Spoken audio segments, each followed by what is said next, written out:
마켓리더의 시선으로 글로벌 경제와 산업 트렌드를 체크하고 이걸 수익으로 연결해보는 시간, 고수의 선택 시간입니다. 오늘은 김한진 이코노미스트와 함께합니다. 어서 오세요. 네, 안녕하세요. 네, 박사님과 이야기 나눠볼 주제 화면을 통해서 살펴보겠습니다. 오늘의 주제입니다. G2, 미국과 중국의 경제가 암초에 직면했다라고 봐야겠습니다. 그렇다면 우리 금융 환경에는 어떤 파장을 미칠지 오늘 자세한 내용을 짚어보도록 하겠습니다. 국제신용평가사인 피치가 미국의 신용등급을 강등한 데 이어서요. 무디스 역시도 지금 은행에 대해서 신용등급을 좀 강등했습니다.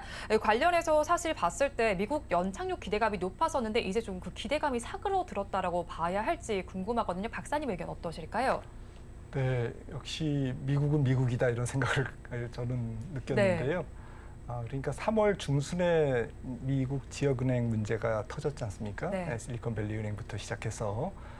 그런데 거의 4개월이 지난 다음에 신용평가사가 이제 신용등급을 조정했다라는 것은 뭐 좀 시간을 벌어준 게 아닐까요? 그래서 시장에 대한 영향은 결론적으로 그렇게 크지 않다. 그러니까 갑작스럽게 등급을 기습적으로 조정한 게 아니고 네. 이미 다 알려져 있는 내용을 사후적으로 조정했다. 하지만 의미는 좀 있습니다.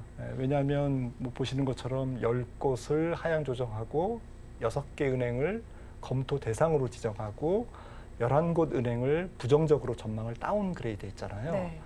그 얘기는 결국 이런 은행들이, 그러니까 27개의 은행뿐만 아니라 여러 지역은행들이 미국의 지역은행들이 어차피 하반기에는 대출을 축소하겠구나, 신용을 조금 축소하겠구나. 그러면 경기 둔화에 이들 은행의 여신 축소가 영향을 주겠구나라는 것은 충분히 가늠할 수 있는 그런 조치였던 것 같습니다. 네, 일단은 뭐 아주 예상하지 못했던 상황은 아닌 만큼 시장에 영향이 크진 않겠지만 앞으로의 가늠자 역할을 할 수 있겠다라고 짚어주신 네. 거네요. 그렇다면 봤을 때 사실 뭐 중소형 은행도 그렇지만 대형 은행 6곳에 대해서도 하향 조정을 검토하고 있다라고 밝혔잖아요. 그러면 이렇게 대형 은행까지 신용등급이 강등되게 된다라면 후폭풍이 있지도 않을까요? 네, 물론 이제 액션이 이루어진다면 뭐 조금 살짝 충격은 받겠지만은 네. 미국 은행들이 제가 알고 있기에는 굉장히 건전하더라고요. 이거는 이제 바젤 3 이런 여러 가지 어쨌든 그 건전성을 유지할 수 있는 국제적인 조치 기준을 엄격하게 지금 들이대고 있기 때문에 네. 은행들이 상당히 지금 뭐 자기 자본이라든지 그리고 뭐 여러 가지 부실 자산에 대한 정리 이런 부분들에 대해서 엄격하리만큼 너무 지나치리만큼 굉장히 잘하고 있습니다. 네. 그래서 지금 지난 3월에도 미국 지역은행 문제가 터졌을 때 이거 이러다가 뭐 큰 은행까지 번지는 거 아닌가? 뭐 이렇게 사람들이 우려의 목소리를 조금 얘기했지만 기후에 불과했듯이요. 결과적으로 미국 은행들 글로벌 큰 은행들의 어쨌든 건전성은 굉장히 양호하다라는 것이 팩트고요. 그런 측면에서 좀 은행 이슈는 은행들이 알아서 몸을 사리고 은행들이 알아서 대출을 축소하고 이러면서 생기는 경기에 대한 부정적인 영향 이런 부분들은 고려해야 되겠지만 네. 그 자체 은행의 크레딧 리스크발 우리는 좀 금융위기 같은 걸 좀 생각하잖아요. 네. 그런 것은 조금 지나친 걱정이다라고 생각을 합니다.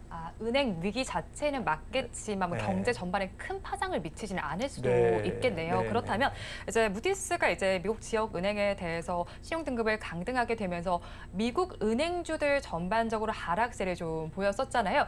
그런 가운데 사실 또 보면 우리 은행주도 그다지 힘을 내지 못했습니다. 전거래를 그랬는데 이 미국 은행주들 살펴봤을 때 보면 이 영향이 뭐 이제 순이자 마진이 줄어들고 또 이제 건정성 이슈 때문인지 좀 이렇게 빠진 거였거든요. 근데 사실 우리나라도 살펴보면 뭐 KB국민은행이나 신한은행을 제외하고는 사실 순이자 마진이 좀 줄이는 추세인데 그렇다면 우리 은행들의 리스크 요인은 어떻게 보실까요?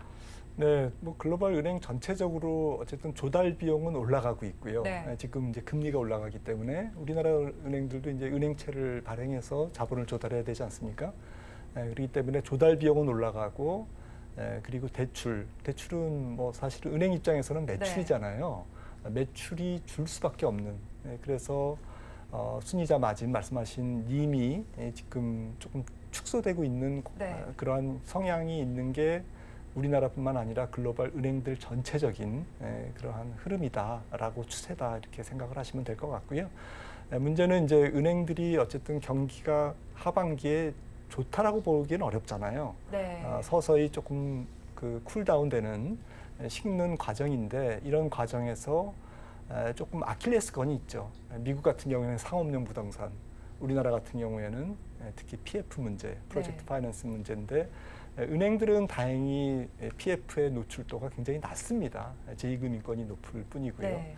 그렇기 때문에 미국의 지역은행들이 상업용 부동산의 위험에 노출돼 있는 것보다는 그것과 비교하자면 우리나라 은행들이 PF에 지금 노출돼 있는 부분은 훨씬 더 낮다, 작다라고 이제 진단할 수 있거든요. 네. 그렇다고 보면 은행들이 실적이 약간 안 좋아서 주가가 조금 좀 맥이 없는 네. 힘이 없는 이제 그런 것은 이해가 되나 네.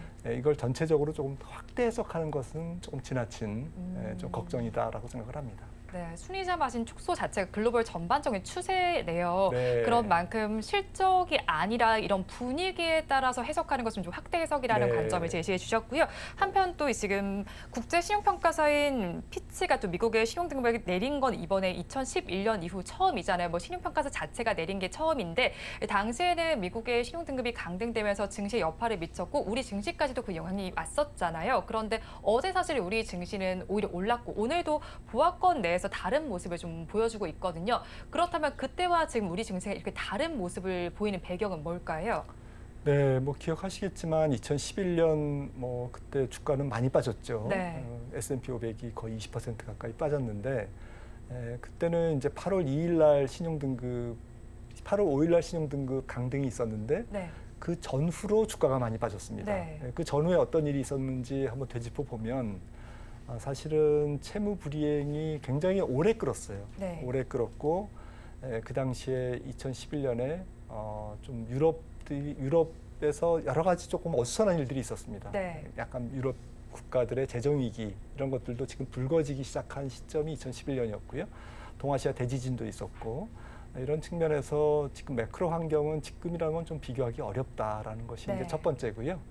두 번째 뭐 국가적인 측면에서는 그때에 비해서는 미국 경기가 굉장히 양호하다, 튼튼하다, 너무 좋아서 걱정일 정도다라는 네. 것이요. 그런 측면에서는 2011년에 주가가 굉장히 좀 큰 폭으로 조정을 보였던 그런 것을 다시 또 데자뷰하는 그런 장면은 나오지 않을 가능성이 높다. 그런 상황은 전개되지 않을 것이다라고 생각을 합니다.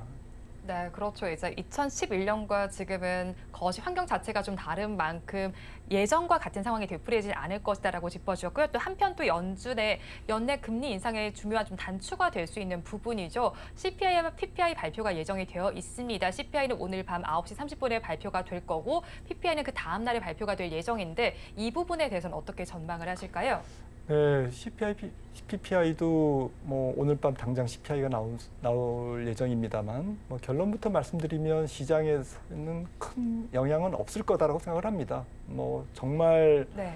얼토당토한 그런 숫자가 나오지 않는 한 네. 지금 컨센서스대로 전월비 한 0.2%, 그다음에 뭐 헤드라인은 3.3, 뭐 근원 네. CPI는 뭐 한 4.7에서 4.8. 높죠. 전혀 안 떨어지고 높고 전월비 한 0.2 정도 올라가는 여전히 좀 디스인플레이션, 물가가 떨어지는 속도가 굉장히 완만한 그런 것을 재확인하는 갈 길이 아직 멀구나 라는 이제 그런 부담도 있지만 반면에 물가는 그래도 잡혀가는구나 서서히 이런 쪽에 긍정론이 같이 부딪히면서 시장에는 좀 중립적인 영향을 줄 것 같고요. 뭐 PPI도 마찬가지입니다. PPI도 지난달에 조금 마이너스 나왔다가 조금 이번 금요일이죠. 네. 금요일에 발표될 생산자 물가는 소폭 플러스가 나올 가능성이 있지만 그 정도로 시장에 충격을 줄 것 같지는 않습니다. 다만 문제가 되는 것은 하반기부터는 전월비 좀 플랫, 그러니까 전월비 그냥 0.0 물가가 안 올라야 그래야 물가가 떨어지거든요. 네. 전년 동월비로는 산수적으로 작년 하반기에 물가가 많이 떨어졌기 때문에 하반기에는 전월비 조금씩 빠지거나 아니면 적어도 전월비 오르지 말아야 연말에 네. 근원 PCE 물가 같은 경우도 한 3.5% 도달하고 연준의 어쨌든 좀 그 통화 정책을 조금 그 더 매파적으로 가져가지 않아도 되겠구나라는 것을 안도시키는 그러한 물가가 하반기에 나올 텐데 지금 아시다시피 좀 어수선합니다. 네. 곡물 가격도 올라가고 유가도 지금 최근에 6월 말 이후에 한 20% 뛰었죠. 그러다 보니까 전체적으로는 하반기에는 물가는 연준의 마음을 편하게 만들지는 않겠구나. 연준이 고민이 많겠구나. 네. 9월 달에도 혹시나 올릴 수도 있다라는 시장의 우려감을 계속 끌고 가면서 9월 20일 FOMC를 맞이하겠구나라는 생각은 조금 해볼 수 있겠습니다. 네, 그렇죠. 뭐 이번 CPI와 PPI는 시장의 예상을 그렇게 크게 벗어나진 않을 것으로 보입니다. 하지만 하반기에는 더 이상 오르지 않고 어느 정도 잡혀가야지 좀 안정세를 찾을 수 있겠습니다. 그렇다면 이번엔 중국 소식으로 좀 넘어가서 보도록 할게요. 중국은 디플레이션 공포에 지금 휩싸이고 있잖아요. 다른 나라들과 좀 다른 흐름인데 사실 CPI와 PPI 상승률이 동반으로 마이너스를 기록한 게 2020년 11월 이후로 처음 있는 일이기도 하고요. 여기서 해결책으로 만약에 인민은행이 금리를 또 내리게 된다면 위안화가 약세를 또 보이게 될 텐데 사실 중국 내에서는 경기 부양책을 계속해서 내놓고 있는 상황인데 그래도 경기가 회복되지 않고 있어요. 이유는 어디서 찾을 수 있을까요? 네, 일단 수출 부진이죠. 중국의 수출과 내수는 상관관계가 굉장히 높습니다. 그래서 수출이 부진하면 고용이 부진하고 그게 이제 소비 부진으로 이어지고 있거든요. 그리고 내수 쪽에서는 이제 조금 안 좋은 부분이 있는데 이것이 뭐 어제 오늘 이야기는 아닙니다만 지방 정부의 부채 문제 그리고 부동산 관련 기업들의 과다한 부채 문제 이 부분이 지금 중국 경기를 억누르고 있는 가장 중요한 요인인 것 같고요. 그래서 전 세계 경기가 뭐 미국이 그렇게 좋은데 왜 중국 수출이 지난달에 14.5%나 감소했을까? 네. 이거는 미국 경기가 서비스업 중심으로 회복되고 있기 때문에 그렇습니다. 그러니까 우리나라나 중국 혹은 대만이 수출하는 IT라든지 혹은 중국이 특히 강점이 있는 여러 가지 범용 제조업 이런 것들의 소비보다는 미국의 서비스업 중심의 지금 경기가 호황이기 때문에 네. 사실은 비교역제 중심으로 세계 경기가 조금 돌아가고 있거든요. 과거보다는 미국 경기가 뜨거운 거에 비해서는 중국이나 우리나라의 수출이 지금 약한 것이 사실이다라는 것이고요. 그런 구조적인 요인 플러스 말씀드렸던 중국 내부의 부채 문제 네. 이런 부분들이 어우러져서 조금 배격이 무효하다 그럴까요? 리오프닝이 있는데도 지금 경기가 조금 잘 회복이 안 되고 중국 정부가 부양책을 계속 내놓고 있음에도 불구하고 조금 약효가 없는 네. 그러한 것을 우리가 확인할 수 있는데 아마도 한 올해와 내년 정도의 중국 경제의 모습은 계속 부양책은 내놓지만 좀 경기는 그렇게 활발하게 다시 활기를 찾거나 정말 서프라이즈가 나오는 장면은 예상하기 어렵다라고 좀 생각을 합니다. 네, 그렇죠. 계속해서 중국 정부는 부양책을 내놓고는 있지만 수출이 부진하고 부채 문제가 있기 때문에 계속해서 발목을 잡히고 있는 상황입니다. 그런데 중국 정부가 좀 국민들을 달래기에 나서기 위해서 이런 정책들을 펼치고 있는 걸까요? 좀 계속해서 낙관적인 이야기를 펼치고 있습니다. 단기에 그칠 것이다. 뭐 기저효과 때문에 지금은 내리고 있는 것이다라고 하면서 발언들을 좀 이례적으로 하고 있어요. 하지만 또 미국이 중국을 압박하고 있는 상황 속에서 중국의 디플레이션이 장기화되지는 않을까요? 네, 아마 중국 지도부는 굉장히 고민이 많을 겁니다. 네. 리오프닝만 되면 경기가 자동적으로 회복될 것으로 생각했지만 생각보다는 좀 구조적인 요인이 발목을 잡고 있거든요. 네. 경기 회복을. 그래서 앞서도 말씀드렸듯이 부양책은 계속 펴겠지만 과거처럼 또 적극적인 부양책, 그러니까 통 큰 부양책은 좀 어렵습니다. 왜냐하면 지금 구조조정, 부채 조정을 하려면 사실은 뭐 모든 걸 다 풀어서는 안 되거든요. 네. 부동산도 규제를 많이 풀었지만 전면적으로 너무 풀면 결국 또 1, 2년 후에는 또 후유증이 부메랑으로 다가올 것이기 때문에 중국 정부로서는 풀되 좀 핀셋으로 풀든지 네. 아니면 한쪽에서는 규제하고 한쪽에서는 브레이크를 밟고 한쪽에서는 액셀레이터를 밟는 그런 약간 양공 정책으로 갈 가능성이 있거든요. 네. 이것을 종합해 보면 중국의 경제 성장률은 올해 5%를 달성하는데 굉장히 버거운 그런 상황이 될 것 같고 내년도에는 4%대 중반, 네.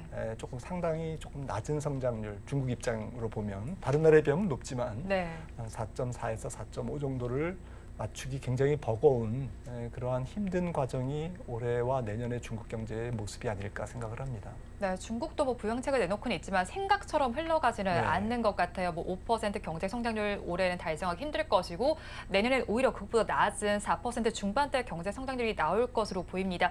그렇다면 또 사실 시장으로 좀 돌아가서 여쭤보면요. 8월 시장 자체가 좀 전통적인 약세장으로 불리고 있잖아요, 박사님. 그래서 이제 8월 시장 오늘까지로 돌아보면 어제 우리 시장 강했고 또 8월 첫날은 강했었거든요. 근데 나머지 날들은 사실 그다지 흐름이 좋지를 못했던 것으로 기억을 합니다. 그런데 이번 달뿐만이 아니라 9월 달까지도 이 흐름이 이어질 수도 있을 것 같은데 전망 어떻게 하실까요? 네, 뭐 지금 상반기에 많이 달려왔던 2차 전지를 중심으로 한 주도주가 조정을 보이면서 좀 숨고르기를 하면서 네. 전체적으로 조금 시장의 응집력이 약해졌다 그럴까요? 그런 상태에서 수급적으로도 조금 중심 세력이 없습니다. 네. 그러니까 그저께 같은 경우도 외국인들이 뭐 삼성전자, 뭐 LG 에너지 솔루션 이런 것들을 집중적으로 사니까 장이 좀 반짝거리고 또 안 사면 또 시장이 조금 출렁거리고 그래서 상당히 취약한 국내 증시의 수급 여건을 요즘에 반영하고 있는 장이 아닌가 생각을 하고 있고요. 그런 측면에서는 앞으로 외국인들이 좀 지속적으로 사줄 여건은 조금 안 된다고 생각합니다. 8월 전체를. 네. 아직까지는 외국인들도 조금 계속 간을 보고 전체적인 글로벌 경제 여건을 살펴보면서 9월 20일 FOMC 전까지는 조금 뭐 약간 좀 보수적으로 접근할 가능성이 높거든요. 네. 그렇다고 보면 일별로는 변동성이 클 것 같아요. 외국인들이 들어오는 날은 조금 오르고 네. 안 들어오는 날은 빠지고 이런 식으로 좀 변동성이 클 것 같고 네. 종목별로 혹은 섹터별로도 조금 전체적인 주도주가 형성되면서 가는 전형적인 강세장을 기대하기는 어렵고 약간 단품 주식, 네. 틈새 주식, 뭐 좀 소외된 종목들, 좀 순환매 이런 쪽으로 초점을 두면서 조금 짧게 가볍게 매매하시는 게 조금 좋은 8월 한 달이 되지 않을까 생각을 합니다. 네, 수급적인 측면에서 외국인의 수급이 좀 들어오기는 좀 부담스러울 수 있으니 좀 짧게 가면 좋겠다라고 말씀을 해주셨네요. 그렇다면 기관의 수급은 어떻게 펼쳐질 걸로 예상을 하실까요? 네, 기관들도 뭐 지금 전체적으로는 국민연금이 중립적인 입장을 펼치면서 뭐 기관 투자가의 중심이 되고 있는 지금 뭐 자산운용사들은 네. 그렇게 수급적인 어쨌든 주도 세력으로 부상하기에는 조금 힘이 딸리거든요. 네. 그런 측면에서는 국내 기관들의 수급은 뭐 한 중립적으로 봐야 되지 않을까. 8월 한 달도 네. 이렇게 보고 개인들도 뭐 전체적으로 지금 주도주가 형성이 뚜렷하지 않으면 네. 조금 보수적으로 접근하는 성향이 있거든요. 그래서 전체적으로 국내 수급은 조금 중립 내지는 소폭 마이너스 정도에서 좀 외국인들의 수급을 기대해야만 되는 네. 그런 8월이 될 것 같습니다.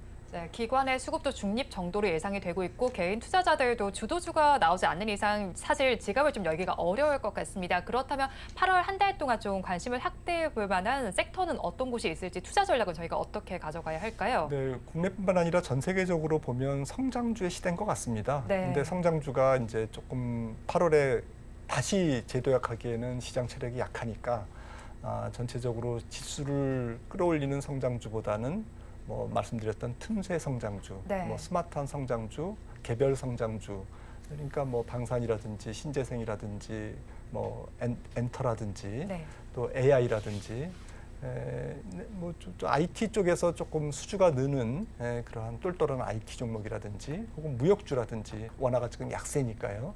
네. 혹은 제약 바이오 이런 쪽에서 일관되지 않는 업종별 어수선한 순환매라고 보기에는 좀 어려운 네. 그런 게릴라전이 예상되네요.